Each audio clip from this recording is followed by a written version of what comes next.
SL63. Today it's Saturday, March 25th, 2023. Yesterday the guys they installed the new intake manifold in place, bolts. Most probably they're waiting for the fuel injectors. That's why it's like that. The plugs for the throttles, it's not been broken. That's a good one. That's nice. Very good. Old intake manifold. Good morning, Mr. Derek. How you doing, man? Old intake manifold is here inside. Like any other time, goes back to the owner. I can see that they cut the cable ties here, and that's the right way. Because if you try to pull it out, you're gonna destroy the clip. Alright. Air boxes, did they clean it? Yeah, it looks clean. The plenum with the vacuum reservoir over there. Okay, this we have to see if we have any other one, used one, to put it on, because it's broken. The clean also the tank here for the hydraulics. Nice, we are looking good. Now, somebody asked, what about the metallic shavings from the hydraulic lifter? The metallic shavings, they're not producing suddenly all at once. They're small particles that, guess where we're gonna be? Inside the oil filter. Some of them they're gonna pass through the oil pump. You like it or you don't like it. Now, how long you're gonna last the head bolts, because it has the old design? I don't know, nobody knows. To see if it's okay or not, you have literally to remove the head bolts to see the condition. As soon as it's not mixing up coolant with oil, I guess we are fine, right? Down the cranks and bearings, connector bearings, obviously to be able to see the condition you have to open it, or you have to send the oil for analysis. You're doing maintenance, and obviously you're not start changing every single thing. So another thing, when you have this kind of problems with the hydraulic lifters and the camshafts, usually it's not throwing any code. It's not gonna inform you. Just only you need to have your ears open to hear for a ticking sound and to inspect it. Just only open the cover and have a look on it inside.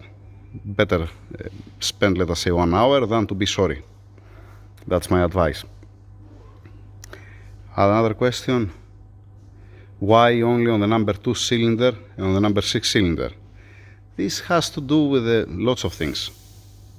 It's not a simple answer, and it's not accurate, the answer.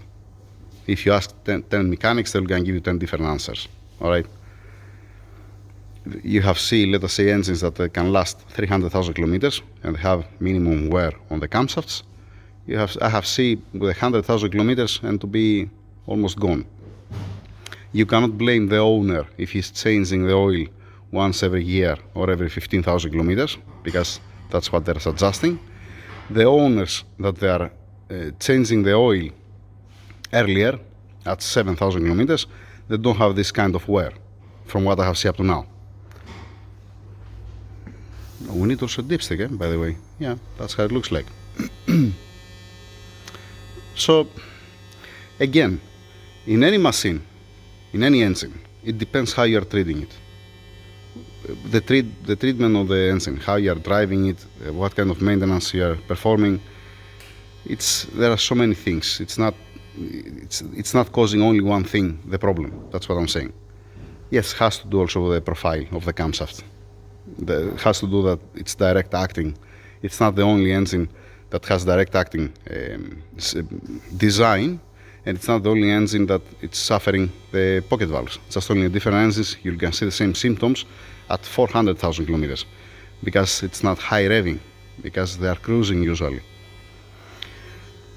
Yeah.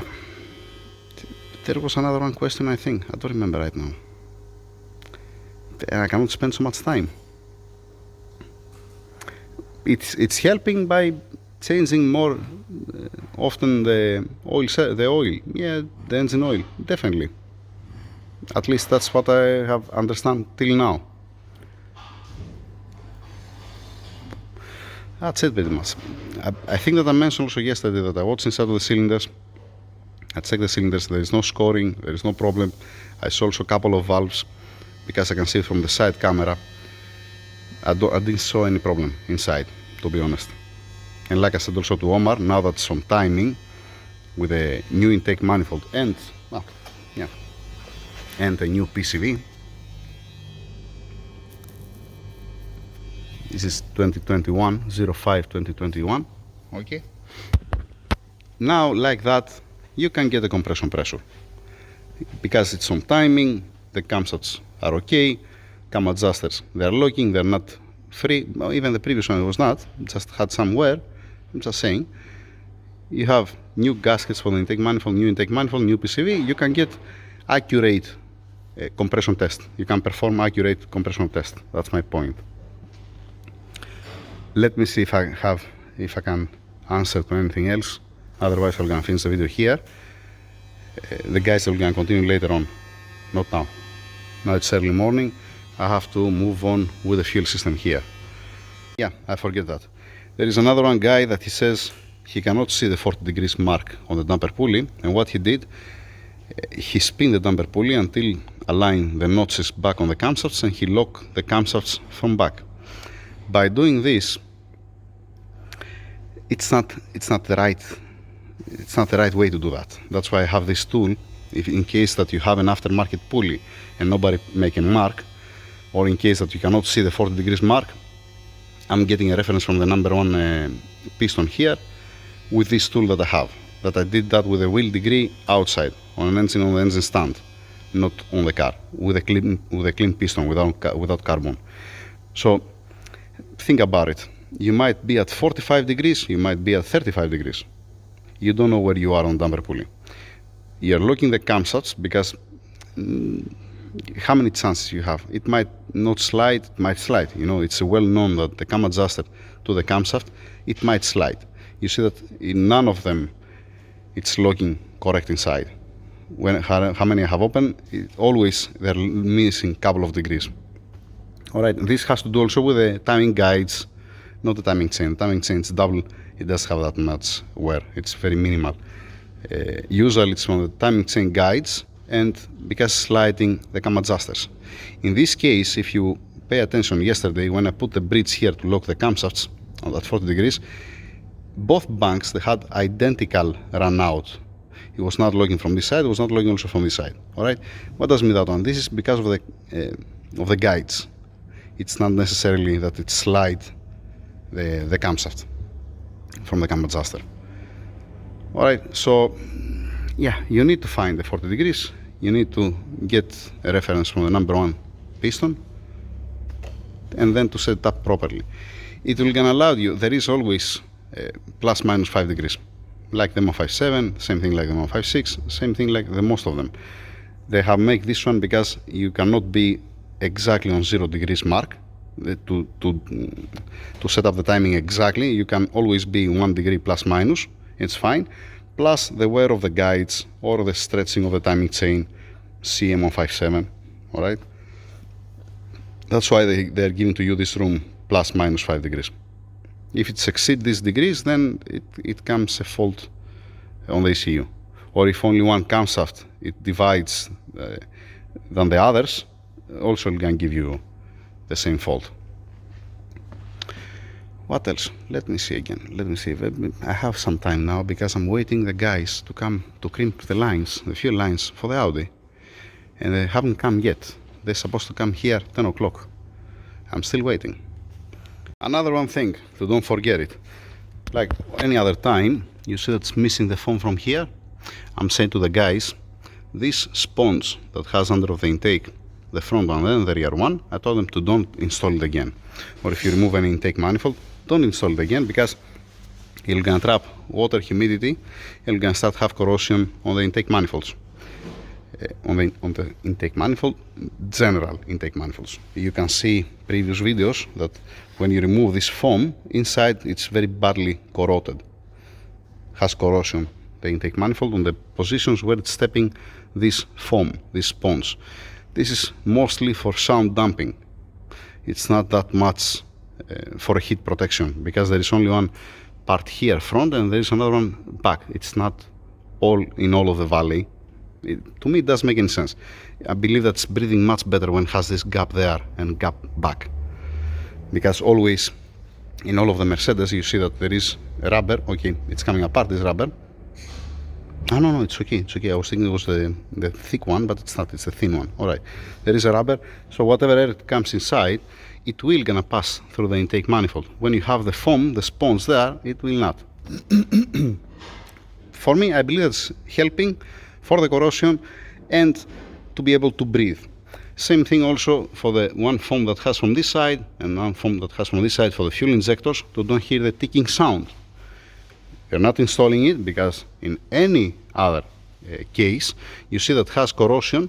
Here, where is this step, or here for the fuel injectors, for the rail that's coming here, that comes corroded here. You have the foam, and you see also the signs on the intake manifold. It's not, for me at least, okay, it's not the best to put the foam back in place. It's not about that it takes time. It doesn't take time at all. You can just place it inside and then put the intake manifold on top, or the side one.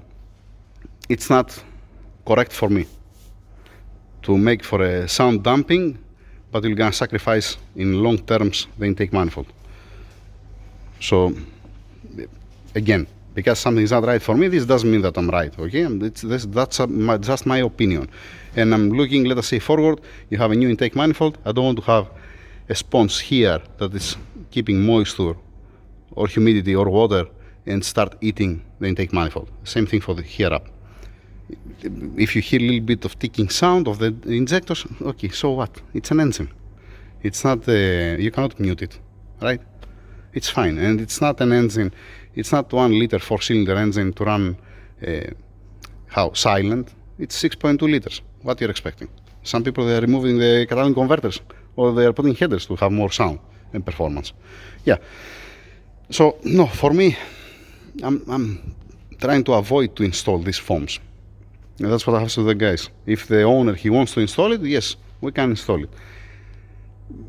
Once again, for me, it's not right. And that's it. Now, let's finish the video. Let's go inside. I just want to show you I have said that before. It's not the first time. I have mentioned that before.